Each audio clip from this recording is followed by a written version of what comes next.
New this morning, the Lafayette Police Department has issued a warning about a fugitive who is believed to be in the Lafayette area. 19-year-old Patrick Henry Jr. of Lafayette is wanted on multiple charges, including aggravated second-degree battery, armed robbery, and possession of a firearm by a convicted felon. Now, Henry is considered armed and dangerous. He is aware, though, that he is a wanted fugitive. Lafayette police say not to approach him and call 911 if you see him or know where he is located. Well, looking around Acadiana, St. Martin Parish Sheriff's deputies say two suspects wanted for a Friday night murder were caught on surveillance video. The men shown here are wanted in connection to the death of 43-year-old Lionel Portier of Cecilia. Now, Portier was found dead in his home on Orchard Park Road in Cecilia. Anyone with information on the identity of these two suspects is asked to contact the St. Martin Parish Sheriff's Office. Would you guys like a little more coffee? Sure, Jeff. Come on, Phil. Give me Phil. You missed it earlier. Our coffee pot here is broken, but Thanks, we Jeff. found the emergency stash that. here. It's called Gary's office. Yeah. A section of West Pinhook Road near the intersection with Industrial Parkway was closed last night as Lafayette police investigated a fatal crash involving a pedestrian.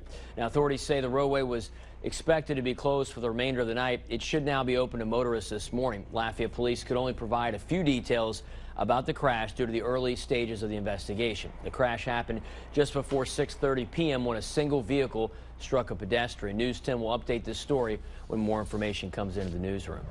Looking around Acadiana, Lake Arthur police say a man is now in jail after fatally shooting his cousin during an argument on Christmas Day. Officers were called to the scene in the 500 block of New Orleans Avenue shortly before 6 p.m. Now, Assistant Police Chief Terry Guillory said investigators found 41-year-old Shaft Francis with a gunshot wound to the chest. Francis died at the scene. 40-year-old Ray Brister Jr. confessed to shooting Francis. Brister is charged with manslaughter and possession of a weapon by a convicted felon. The dispute between Brister and Francis apparently stemmed from family property. Let's cool off the set, man. cool you off. He's burning up. I'm telling you what, man, I am dying in here. It is hot. Man. Woo! New this morning, Opelousas police have made an arrest in connection with a Tuesday morning shooting that left 3 people injured. Now, Savon Thomas of Opelousas has been charged with illegal carrying of a firearm and illegal use of weapons. Investigators are working to identify a second shooter.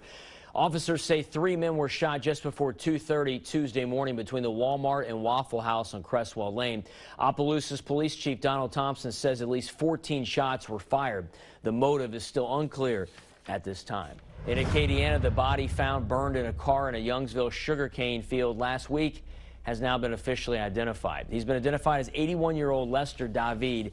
He was found dead last Tuesday in the 100 block of Savoy Road. Youngsville Police Chief Ricky Boudreaux says he believes David had a medical condition that caused him to pull over into the cane field. Authorities are still waiting on the results of an autopsy to confirm. Now, while the car was in the field, the heat from the catalytic converter ignited the grass on fire, which then engulfed the vehicle in flames. Funeral services will be held for Lester David at 11 Friday morning at Sacred Heart Catholic Church.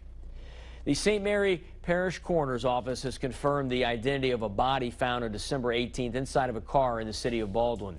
The body of 41-year-old Raynell Richard was found on Highway 90 at the Baldwin Cut. Now, authorities are still investigating her cause of death.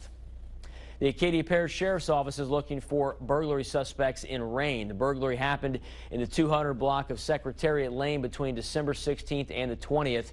Stolen items included Pandora jewelry and a Lowe's gift card that was used on December 20th. Now, a person of interest was caught on camera. You see here, he's said to be a white male in a gray knit cap, black shirt, and blue jeans. If you have any information on who this suspect is, you're encouraged to call the Acadia Parish Sheriff's Office or Crime Stoppers. I know, Jeff, he's been waiting to dance with the mummy here. Come on. Got to do it, Chris. Got to do it. Got to Dance dance with the mummy. This is the coolest mummy I've ever seen, He Chris. is all about Where the you mummy. found him, I don't know, but I'm jacked up. He's all about. New information on a story we first brought to you on Friday afternoon. The Lafayette Parish Sheriff's Office says 54-year-old William Klein died after being shot in the chest. He was a Papa John's pizza delivery driver. Now, family members say Klein was soon to be a grandfather. Police say the shooting happened in the 300 block of Marigny Circle in Dussault on Friday. Officials say they found Klein lying face down and dead with a gunshot wound to the chest. The sheriff's office has now arrested 2 suspects in connection with the shooting death. 22-year-old Ferris Martin and 30-year-old Kevin Morrison were both charged with first-degree murder.